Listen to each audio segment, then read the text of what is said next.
I have a lot of scary dreams these days. I figure that's due to how incredibly difficult it is to lure me outside at night.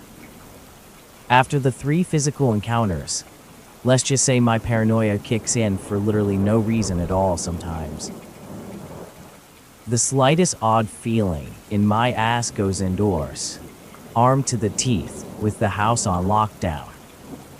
I just assume Cat God is experimenting with new tactics because of this.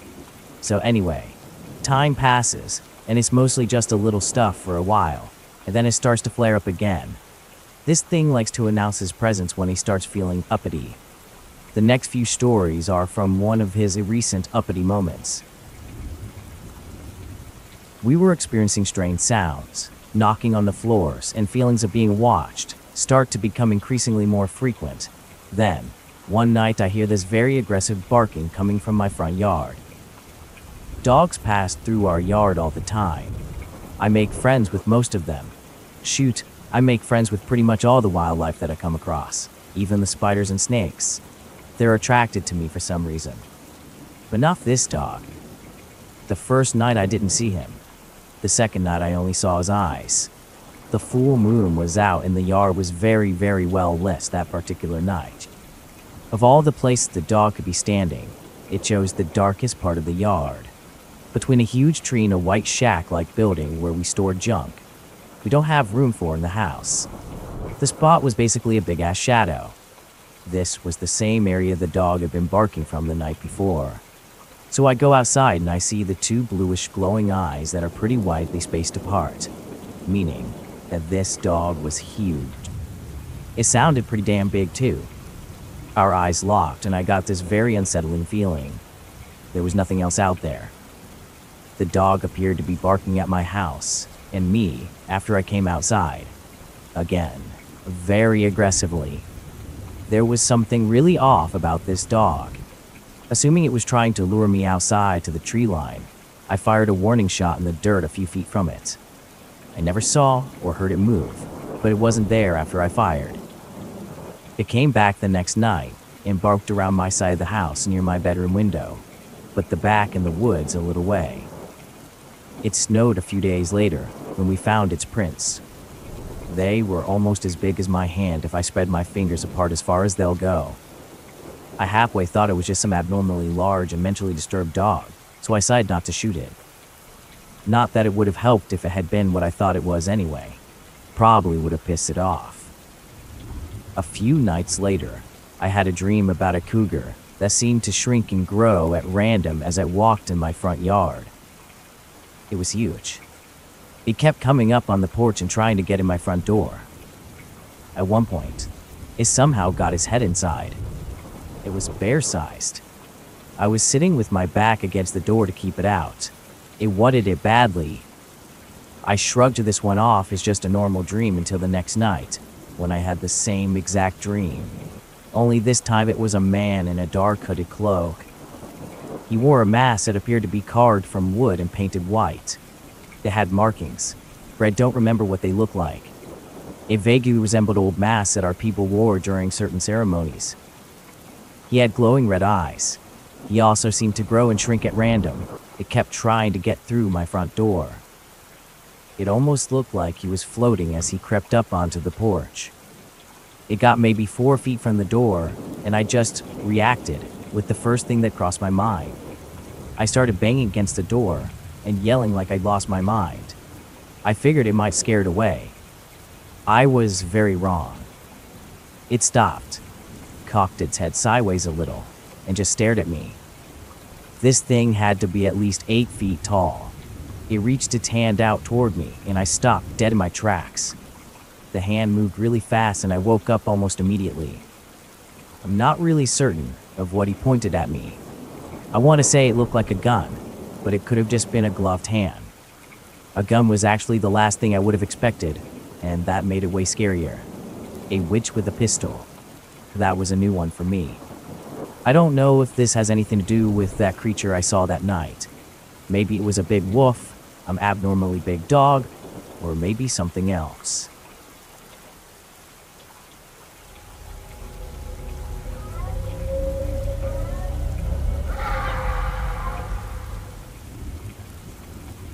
Growing up, I was always told to be careful outside and never go out alone during the day or night in the woods.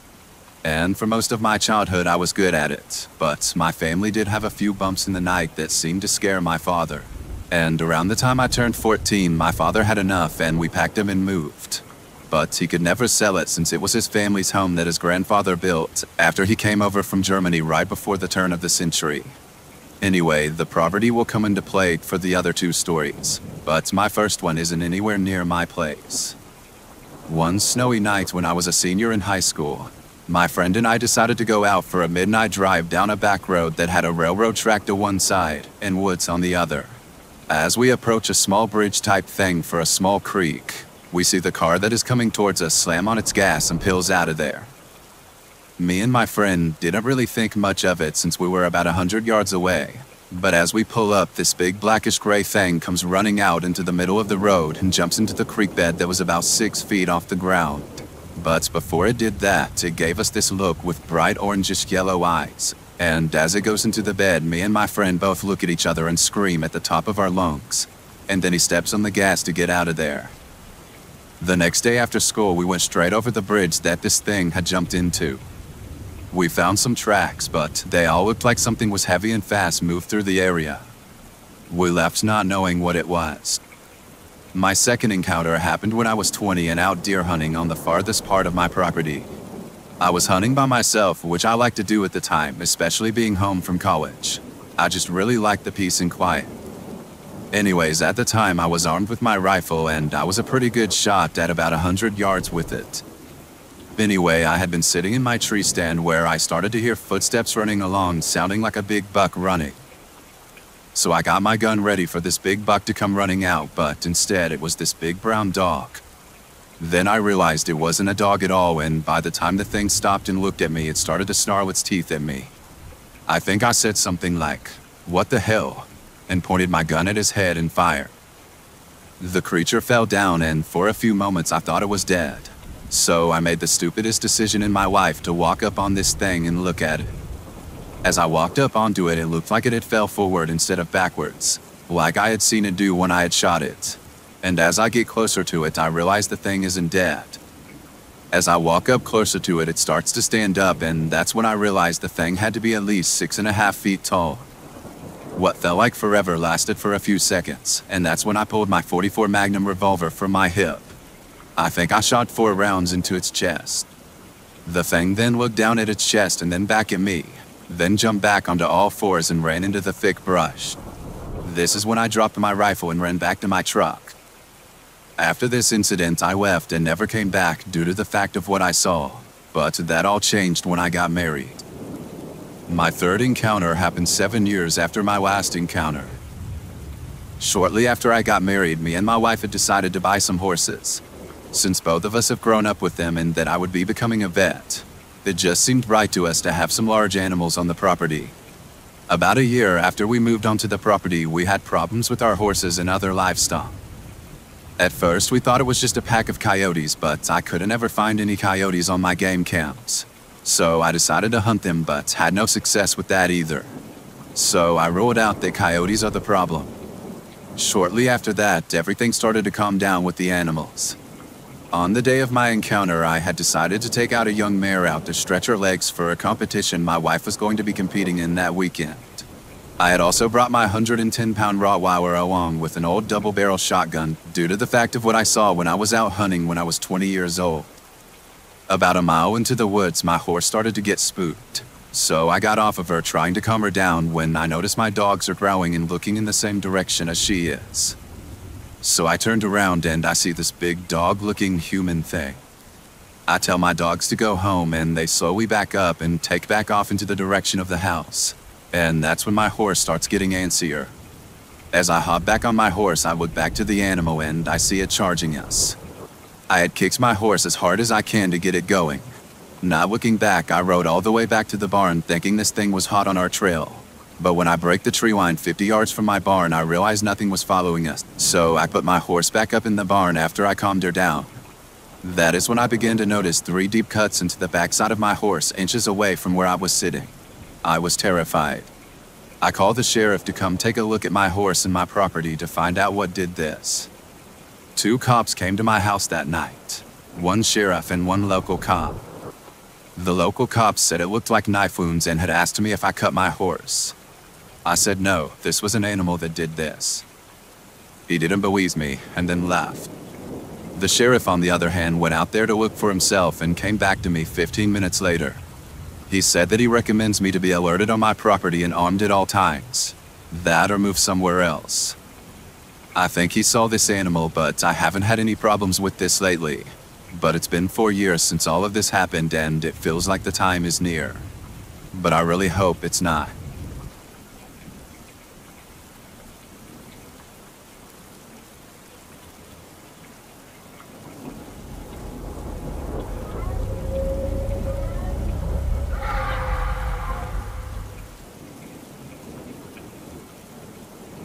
I was about 5 years old when this happened. Most people wouldn't remember this much from this age, but this event scarred me for life. It happened in Shallow Water, Kansas. A small town just outside of Scott City is where I was born. I was playing outside in my great-grandmother Ruth's backyard. It was a normal day. The sky was clear. It was warm. There was a slight breeze, but that was normal in Kansas. Everything was going great. Well, that is, until I looked at the roof of the school that was across the dirt road from my grandma's house. I looked up, and there this thing was, just watching me. I'm getting goosebumps just now, typing this. It was standing on top of the school. It was about 4 to 5 feet tall, and it had large red eyes and very large wings. It looked like something straight from hell. The wings were like bat wings. They were a dark brown. The creature itself was all black with a massive scar on his left leg, like it had been shot or stabbed. If you have ever seen the movie E.T., its head looked very familiar to that. As soon as it knew, I realized it was there watching me. It jumped off the roof and started walking towards me. I was paralyzed in fear. It walked until it was about 30 feet from me. At the time, I was crying and I stood up and ran back to my grandmother's house as fast as I could. If it wanted me dead, then I wouldn't be writing this. It could have gotten me. There's no doubt about that. As soon as I ran inside, tears flowing down my face, everyone asked me what was wrong. I replied with, I just saw some creature. And that's all I could say.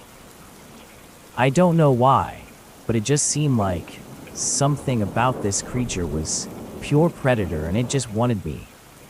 Later in life, when I was about 10, me and my dad were talking about it. He said that wasn't the first time he had experienced something like that. He told me he had seen it kill his dog and a few cats when he was a teenager. He said that he shot it in the leg with his rifle and it flew off. I'm 17 now and I refuse to go back to that town without a weapon. I don't know what it was, but I know it was a carnivore, and I'm lucky to be alive today. So if you're ever around the Shallow Water, Kansas area, I'm warning you. Don't forget your gun. You never know when you may need it. There's definitely more than meets the eye out there.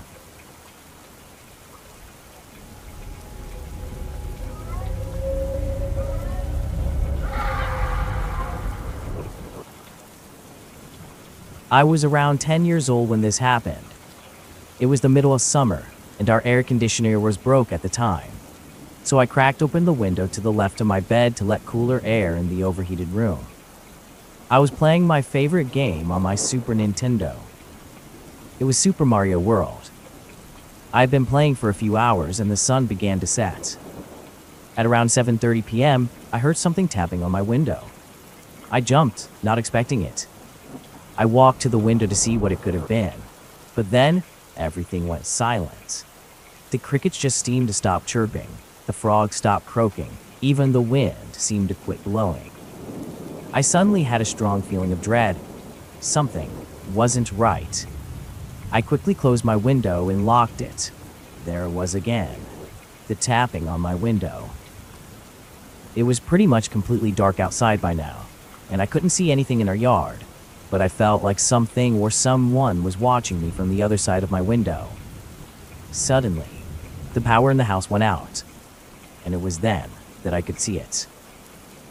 It was shaped kind of like a human, but it was massive, at least 9 feet tall.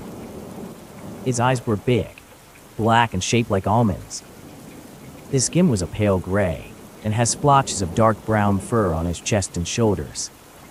The arms were long and thin, and they missed the ground by mere inches. It had long, skeletal fingers that ended in curved claws. The legs bent unnaturally backwards at the knee, and his mouth was turned into a wide grin filled with razor-like teeth. I was frozen. My brain told me to move, but my legs would not budge. The creature stared at me with its head cocked to the side as if it was confused. It lifted its hand and tapped on the window again. I finally made myself back away from the beast and hid in the shadowy corner. I began crying as if fear for my life, and through the tears I prayed. It then let out an ear-splitting scream and jumped up onto the roof. I could hear it clawing its way over the roof towards the other end of the house. It let out a scream and leapt away. The power seemed to come back on then, and I've never seen or heard the beast again. If you have any idea what it could have been, please, let me know in the comments.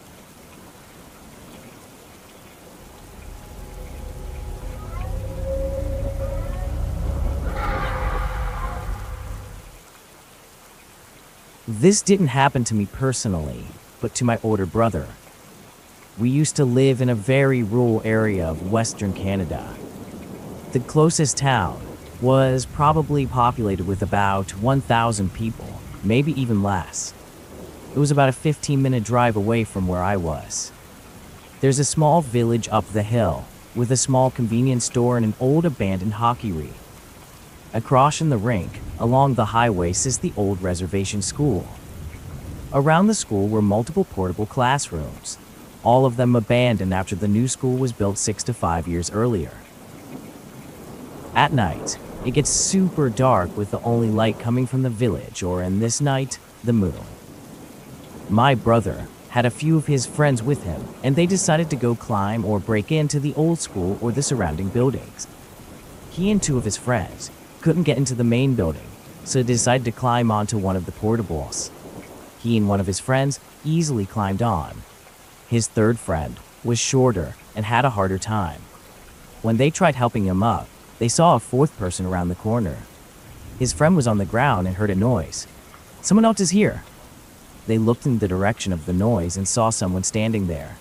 My brother asked if it was interested in joining them. He said it looked startled and ran to the open field behind the school. Now, the only light they had was the full moon, but he said it looked like a human, but it had pale skin, long arms and legs, and wings. The thing stopped running, looked back at them and flew into the air. My brother and his friend on the roof of the portable thing jumped off. He told me his third friend on the ground was running back to the village already. All 3 of them made it to the village in 3 minutes. When they got back to the village, they went on to one of my friend's house. My brother called my mom to pick him up, so off she went. The next day, my brother finally told my mom what happened. He doesn't like talking about it until this day. It interests me, but also terrified me, because I know my brother is not easily scared, and he's not really known to be a liar either. But he is terrified of that night.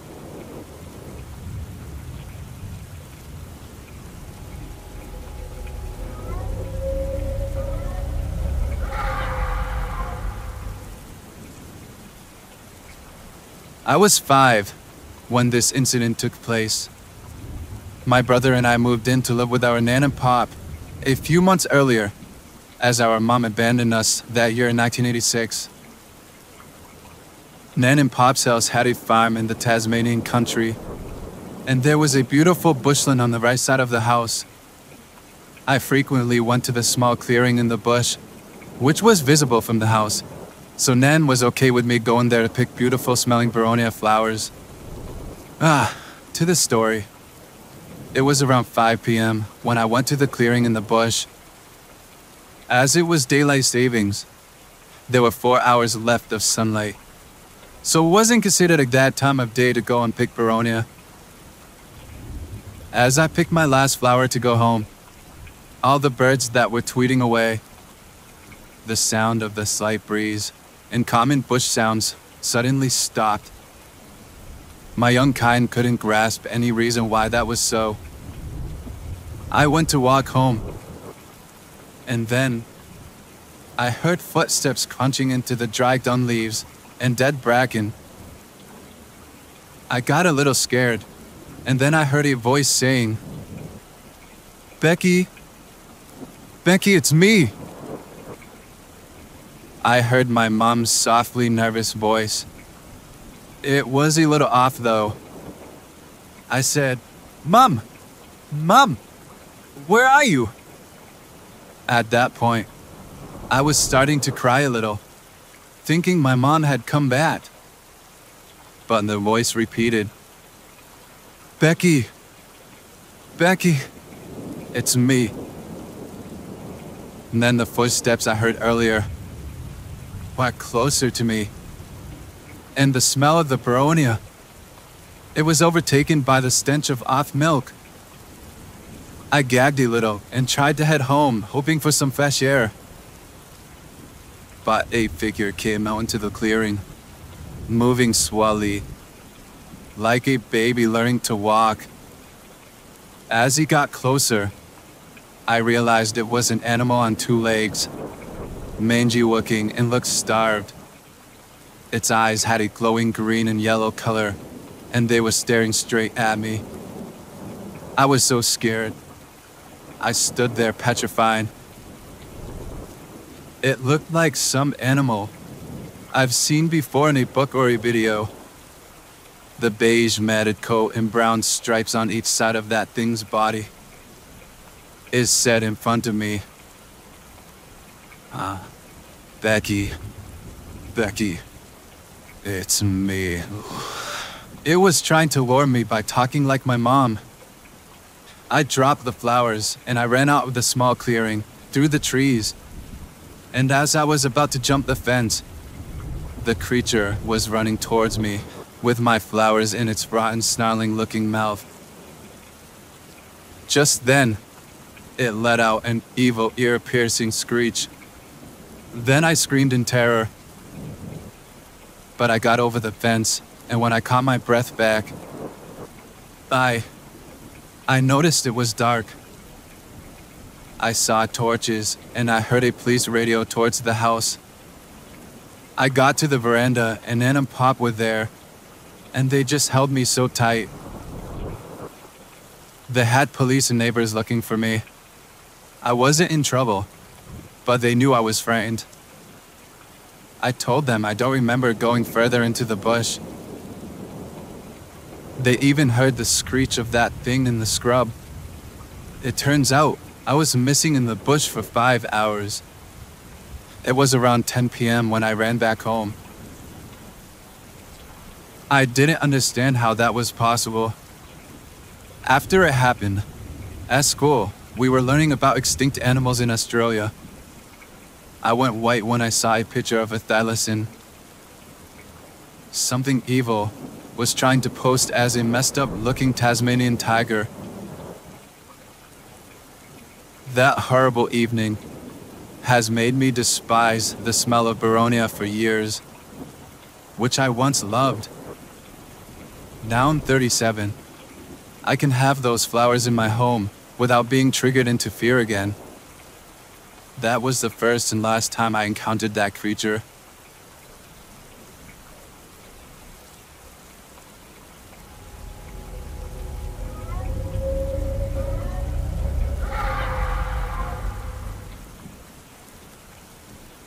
This is not my story, but my cousin's. I thought people would enjoy it. This story happened to me back in the summer of 2010. I was working for a major landscaping company, and the crew I was a part of was the smallest crew, just the three of us. Our job was to prepare new locations for landscaping. We always got to go to really cool locations, and pretty much do nothing all day, except small stuff, planting grass, watering trees, etc. Anyway, you get the point. We had been dispatched to a new warehouse that was being built. The grounds were absolutely massive, so we had a lot of ground to cover. We just started really early in the morning, probably 8 a.m., and the day seemed like it was going by quick. Just to note, the warehouse was in the middle of nowhere. Well, that's what it felt like. I do remember that in the distance I could see rows of massive electric power lines, maybe 300 or so yards away. And from the clear sky, around lunchtime, the other guys wanted to go grab some lunch. I had brought my own lunch, so I agreed to stay with the trailer. They took off and I began to sit against the trailer to eat my lunch. I was facing the power lines. I noticed something coming in the distance.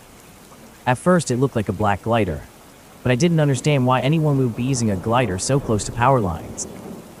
I saw this jet black glider fly over the power lines. Now this glider was maybe 100 yards away. To my shock, I noticed it was no glider, but a bird. I couldn't believe what I was seeing was a bird.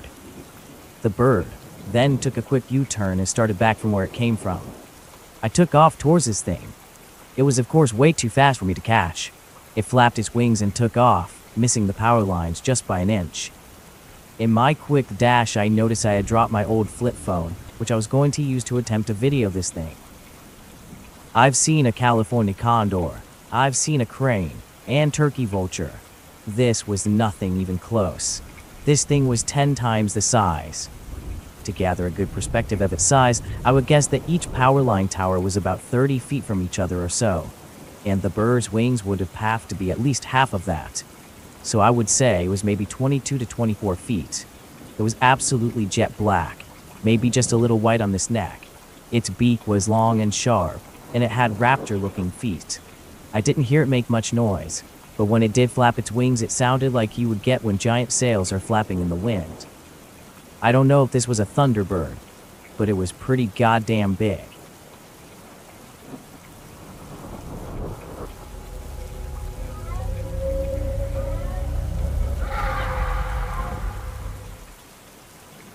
To start off, I used to be a skeptic when it came to anything paranormal. I never believed in ghosts, aliens, and so forth. Also to add, I don't scare easy. I do a lot of martial arts and other things. Also, I'm not exactly the greatest at writing, but this is based on what we saw and what happened. Anyways, on to the story. My friends, Jason, Michael, and I, have planned to go camping in Wrightwood, California for the weekend. So we get there at about 4:30 p.m., with enough light to set up all the tents. It's all normal until about 9 p.m., when we all start hearing noises coming from the left where we were all sitting. We brush it off as wildlife, so we continue to catch up with one another due to having daily life getting in the way, and then we all hear claws digging into the trees behind us. My friend Jason grabbed his gun, just in case, because there are mountain lions and black bears in this forest. So a few minutes go by, and we don't hear anything else. So we all settle down and continue catching up, having a few drinks and just hanging out. I wish I could joke about the sound we heard next. It was a loud howl, coming from the right of us. I can't put a distance of how far, but I could tell it was pretty close. We decided it'd be best just to stay quiet.